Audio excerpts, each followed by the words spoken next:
भाई सेंटर खाली करो ना। ओ भाई सब सेंटर खाली करो ना, कैमरे में नहीं आ रहे। सेंटर खाली करवाओ ना इन लोग सबको।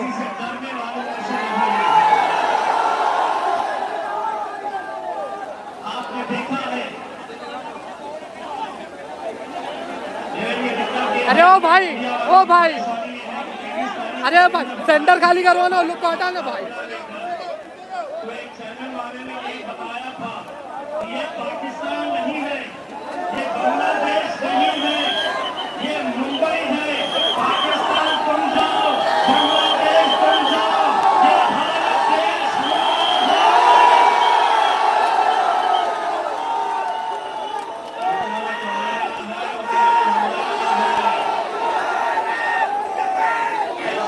किसी के बाप की जागीर नहीं है। हुकूमतें आएगी, हुकूमतें जाएगी, लेकिन एक बात हम दोबारा एक बार हुकूमत को दोबारा कह रहे हैं और इस सभी का हम हर चीज बर्दाश्त कर सकते हैं। हमारे नबी करीम सल्लल्लाहु अलैहि वसल्लम के खिलाफ गुस्ताखी किसी सूरत में बर्दाश्त नहीं की जाएगी। अभी तो सिर्फ एक झलक दिखाए थे, अगर इसके बाद भी तुम अपने रवैये के ऊपर अड़े हैं, मेरा मोबाइल दिख रहा है। चलिए हम और आगे तैयार हैं। और आगे क्या बोल रहा हूँ, कितना तुम क्या करने वाले हैं। महज पुलिस की मदद लेकर हमें रोका जा रहा, मुझसे कहा गया कि नहीं तुम निकाल नहीं सकते हैं, रैली निकाल नहीं सकते हैं, तुम्हें परमिशन नहीं दी गई है। मैं बोला ए सुन, मैंने मांगा नहीं तुझसे परमिशन, मैं निकल रहा हूँ। और हुकूमत की आंखों में आंखें डालकर मैंने ये कहा कि पहले तो मैंने जब ऐलान किया कि 23 तारीख को मुंबई चलना है, तो उस वक्त मैंने ऐलान किया था कि महाराष्ट्र के इतिहास में इतनी बड़ी रैली देखी नहीं गई होगी।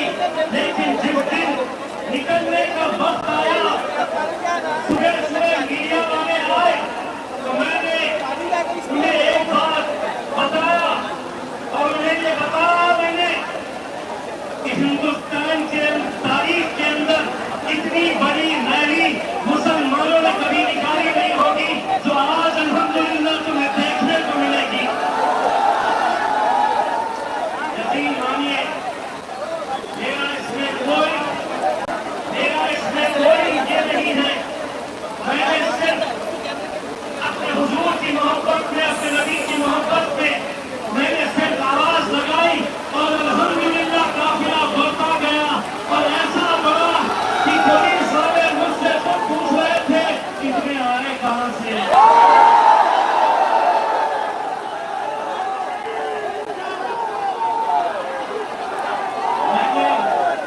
उस रैली के बाद मुझे कोई गुलबर्गा कर्नाटक से फोन करता है कि इम्तियाज भाई तुम्हारी 40 गाड़ियां तैयार है। कोई उत्तर प्रदेश से, कोई गुजरात से कहता है कि आवाज दो, हम पहुंच जाएंगे। आज मैं हुकूमत को आवाज दे रहा हूं, सुना जाओ। इसमें सौदा नहीं होगा, किसी तरह का कोई समझौता नहीं होगा। मुझे इस बात का बड़ा अफसोस है और उस रैली के बाद जो हमारे अपने हैं, जो अपने आप को मुसलमान कहते हैं, जिन्हें मालूम है कि मुसलमानों के लिए हमारे नबी करीम सल्लल्लाहु अलैहि वसल्लम हमें अपनी जान से ज्यादा मोहब्बत करते हैं, उनके लिए जान कुर्बान करने के लिए तैयार है।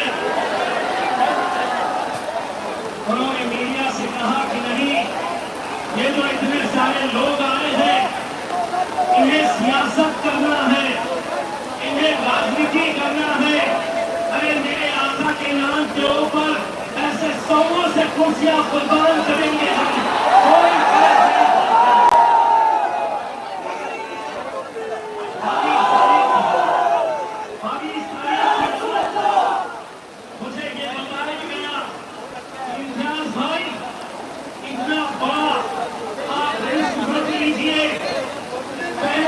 राजदान थे, मेंबर ऑफ पार्लियामेंट थे, आपकी हिफाजत करने की जिम्मेदारी सरकार की थी।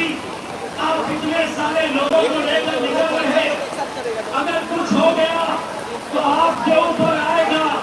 मैंने कहा कि जितने लोग चल रहे हैं ये सिर्फ एक आवाज के ऊपर चल रहे हैं, और वो आवाज यही है कि तेरा मेरा रिश्ता क्या, तेरा मेरा रिश्ता क्या।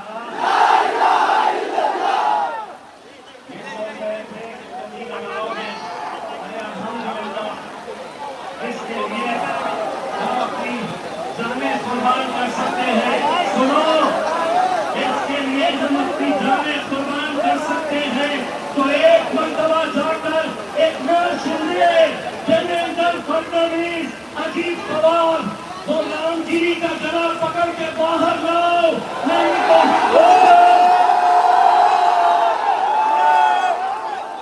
कोई भी भगवा चोला पहनकर मैं साधु, मैं महाराज, और हद तो ढेर हो गई।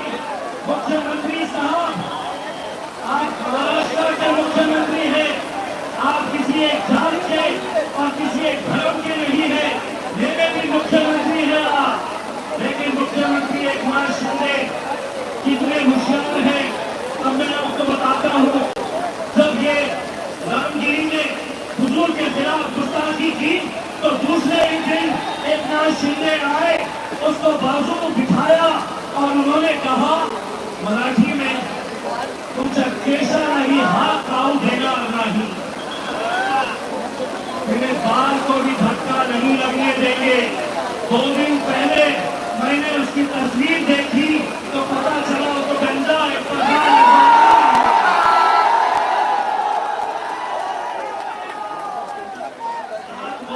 उसकी तस्वीर देखो, असले में बोल रहे तेरे बाल को भी धक्का नहीं लगने देंगे।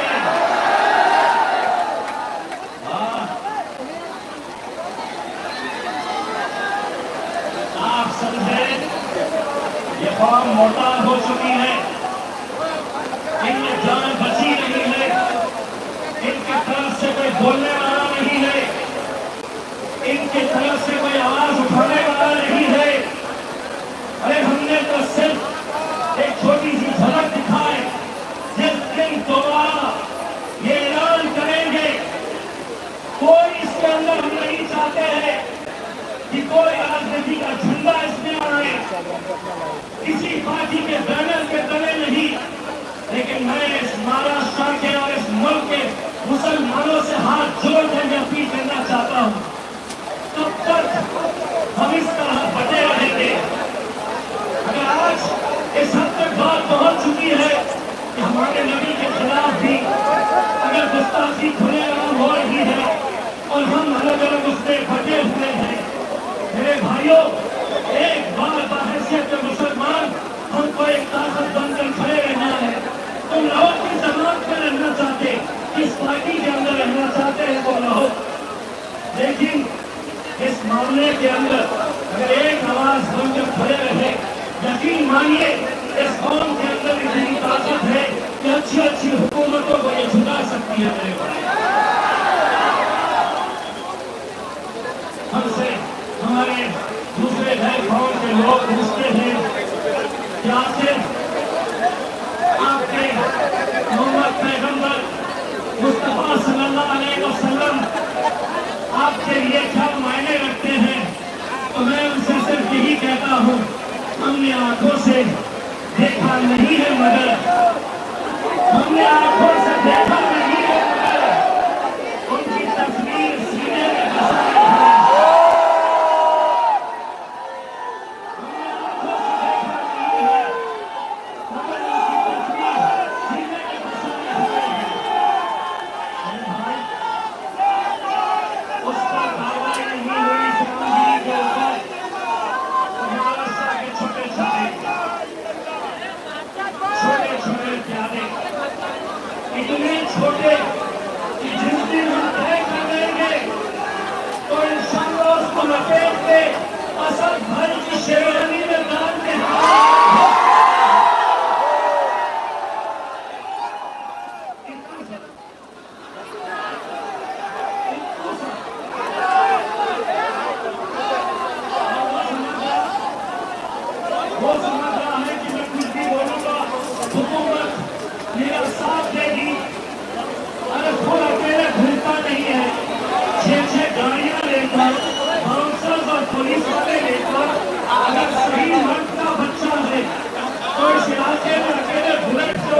आपके बता सड़क से जो लड़की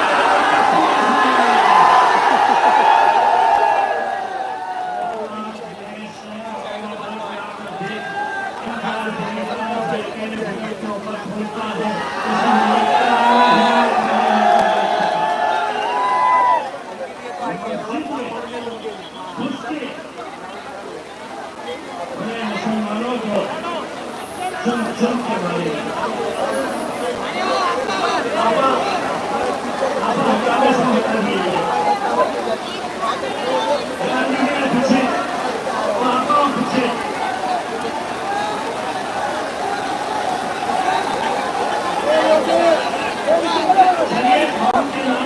थोड़ा ठीक कराया था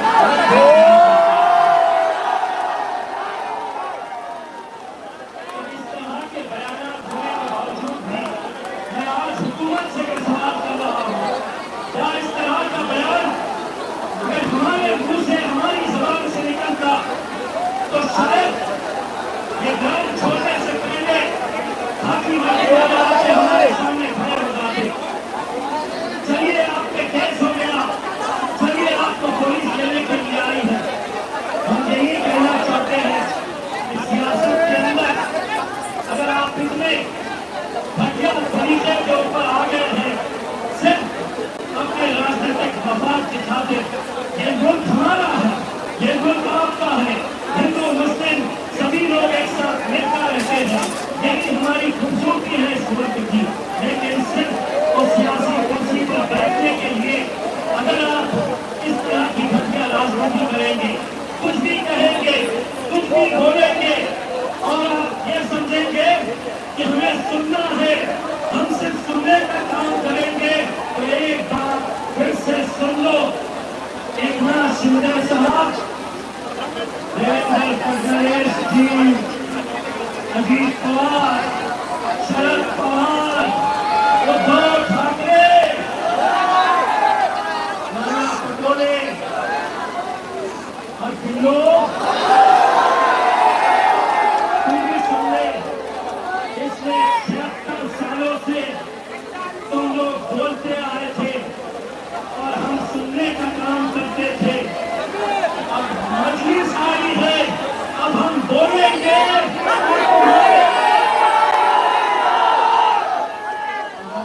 और तुम्हारे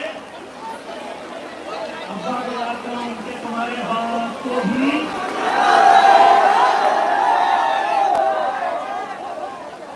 अब हम बोलेंगे और तुम्हारे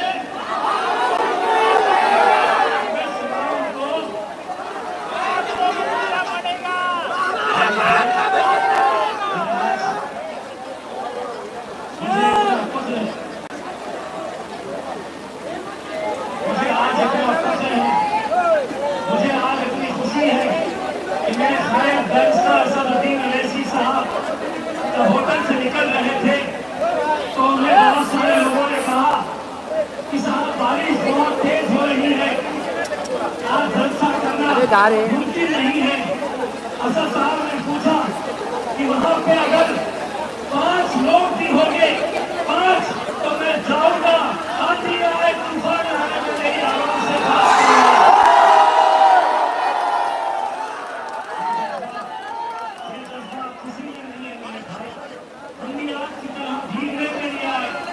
लेकिन माइक वाले ने कहा कि साहब अगर माइक हमारा भीग गया तो ये माइक बंद हो जाएगा, तो इसलिए इसका सहारा लेना पड़ा।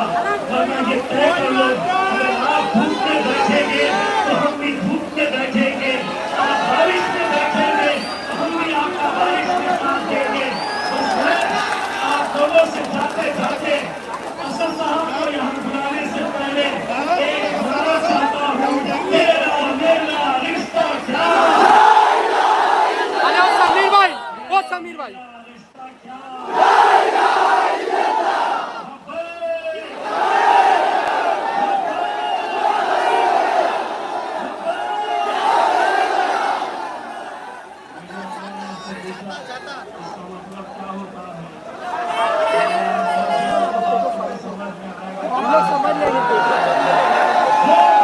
हम लोग को भी समझ लेंगे।